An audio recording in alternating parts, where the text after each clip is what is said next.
I remade the Sentinel from the game For Honor in Valheim. I've never played For Honor myself, but the designs of the structures and the buildings of that game are just amazing. I've used them as inspiration in the past before, but this time I decided to build the whole thing as best as I could. In this video, I'll show you a time lapse of my 45 hours of work, and I'll be talking a bit here and there about how I built this massive castle. It was important for me to find a cool location that would fit the style of the castle. After a little bit of looking, I found this nice hill with this cool little river surrounding it. The first thing I had to do was create a layout of the castle so I knew how big it was going to be and how everything would fit.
After working on the main structure, I decided to work a bit on the main central tower. It was important that it was very high because it really had to stand out. But here I ran into some stability issues. So I decided to change the shape of the tower a bit and make the rest out of wood. And if you were wondering how I was able to build so high, well, I hit some raised ground in the walls and under the stairs to give myself some extra stability.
After the big tower was done, I closed up the main building and added a side structure to it.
I found a screenshot online that showed the back of the Sentinel, so I finished that next. After this, I cleaned up the terrain around the castle and I moved on to the inside.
There weren't really many references of the inside of the castle, so I made it up as I went along.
the last thing to do was build a bridge that connected the castle and the other side of the ravine. So I tried to make it look like a functional drawbridge by making one part out of wood and the other out of stone.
And with this, the build was done, and I present to you the Sentinel.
Okay, and then this is the last part of the video. This is the tour. It's not gonna be a super long tour because I think I've shown a lot already, but I'm gonna walk around a bit and I'll show you guys the inside mostly. So let's start off here at the front. Already talked about it a little bit in the video, but my idea was that the stone part is like the part of the bridge that doesn't move, but this is like a drawbridge, right? So these will go up and then pull up this wooden bridge. And then this little iron window, the idea is that you would stand here if the bridge is up and you could talk to whoever is standing on the stone to see like who's like standing there, who wants to come inside. So it's a way to look out and see what's going on. Then I really like this front. There was a lot of detailing going into this front, but it looks really good, looks kind of epic. Then let's go inside.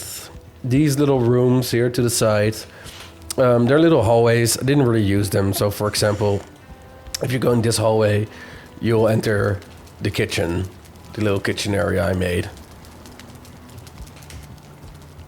And then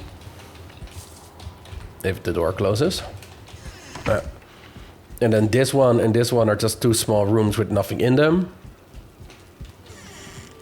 And then this is another like super small hallway, and that leads to the blacksmith, where I made like a cool storage area for the weapons. And if you want to know how to go up, there's 2 ways, and this is one of them. Here's like a massive a stairway that goes all the way to the upper levels and upper floor. Yeah, but there's another way. We're gonna go there now. So let's go through the back side. So this is the back side. Nothing too fancy, nothing too special, but kind of cool. You can like stand here and see the ships come in. It's like a cool lookout. And then here on the left and the right, you have these stairs, and they're the same on both sides. And then this is the middle part with the massive pillars holding up the ceiling, holding up the tower. These designs are from a other YouTuber, his name is Versal.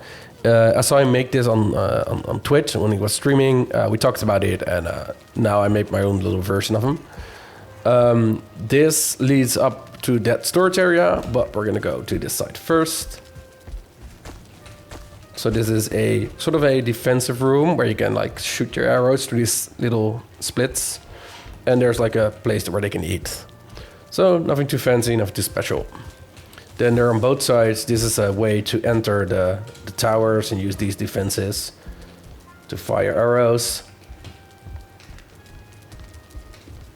And on the other side, it's the same. And then this leads up to this storage area. And this is more of not really weapons, this is more of like things they need, like clothes and armor and like hunting bows and tools and stools, like chairs. This is just like a storage area. And then this leads up to the stairs again, where we just were down there. And like I said, this goes all the way up. All the way up. And then you're right here. Now this room, I didn't really do anything with this. I just left it like this because it felt like this is sort of a hallway area that just holds up the rest of the tower. And then this is the upper area where you can go into the upper part of the defensive towers. You got these windows you can open and close. So it's like not much here, but it's meant to be like a defensive place. This is not where you sleep. This is like probably too cold. It's just that you use to defend the castle. So there's 2 of these, and then this is a little bit higher. You can look over this little roof here. You can see what's going on. And here's like a lot of 6 shields, and the colors are like green and yellow, which I really like. And then here it's more defenses. You can look down and see what's going on. And you're really high, so that's really cool. But then the real high spot. These stairs, I love these stairs. They're just very simple. And they lead all the way up to this. Oh, wait, is this? Oh, this is really tight. Oh, okay. To this sleeping area. So there's a bunk bed here, a bunk bed there, a normal bed here. It's like 5 beds now, but I could have made many more. But I like it being a little bit not too crowded. There's like shields everywhere and stuff. So this is like where they live, and definitely their own little fireplace here. And up there, that's the attic. And I could have made this into more of a sleeping area, but I made it into like a defensive area where you got more of these arrow slits. And there's just some wood work stuff here. So they make beds here and repairs furniture, repair the roofs and stuff. So that's all up here. And that's pretty much the inside. But I'll fly around on the outside a little bit. Talk about what I like. So one of the things I really like are these defensive things. These look super nice. I wanted to make like slits here, but it's not possible because you need at least 3 stones wide to make slits. So that's unfortunate. So I kept them closed, and there's no way to enter them now, but I could have made it so you could enter them, but I just left it. So I really like this. I like the tower. I'm really happy with how high I could get the stone. That's because I just hit so much dirt and raised ground in the floors and in the walls. but this is like the max. Like I couldn't put anything on top of this, it would just break. I really like the front. The front's just super classy, but also like sturdy. It looks really like a really strong defensive spot. And then if you look at it, like if an army stands here, they can't really charge the castle. They need to use this bridge because there's like this really low ravine with this river. It just feels like a very solid spot to have a castle. And yeah, that's pretty much it. I really love this castle. It was a lot of work. Like 45 hours is just 45 hours of me building, but it's not even me like planning or editing or recording or just like this project probably took me 50, 60, probably more hours, but I really enjoyed making it. I'm working on another project, a smaller one, which is pretty much halfway now, so that's cool. And I want to try and do something for Christmas, a really small Christmas thing. But that's it for now. Thank you all for watching. I hope you guys love this castle. I really love it. I'm not going to make it available yet. Might do something in the future. But for now, this is it. And see you guys next time. Later.